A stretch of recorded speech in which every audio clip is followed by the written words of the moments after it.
umva nkubwire ariko se sheri umva nkubwire niba Bruno afunzwe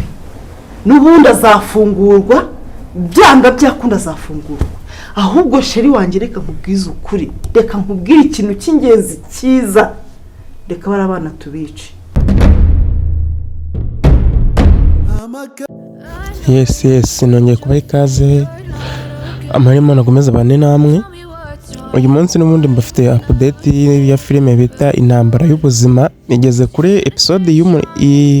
8 ntago iragera kure ku muntu utarayireba yagenda akayireba ni filime nziza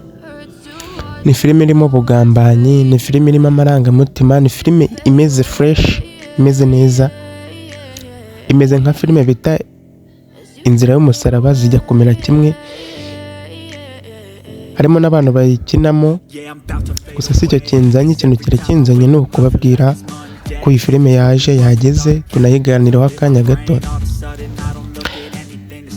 ndi kwibaza Bruno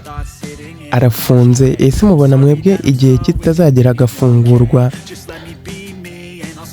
akaza nawe kwihorera ku byo ari gukorerwa muri gereza kuko muri gereza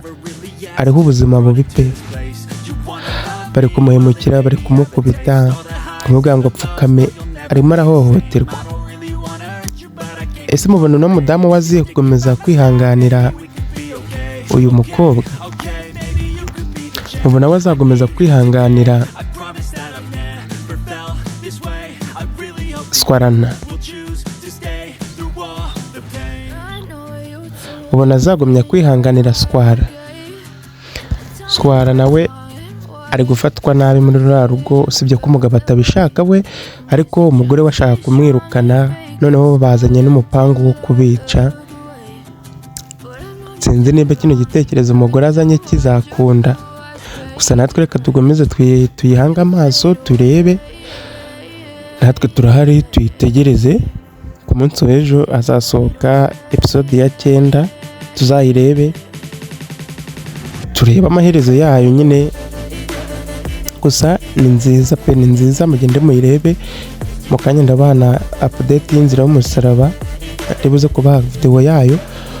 katukomeze rero dutegereze ino filime turebe amaherezo yayo ko Bruno azarekurwa akava muri gereza ibyaha arumva yashinjijwe ko yafashe umwana ku ngufu kandi ntabyo yakoze ibyo byose bihishwe inyuma na uncle wabo uri kubagambanira ni ibintu byinshi birimo tuzagenda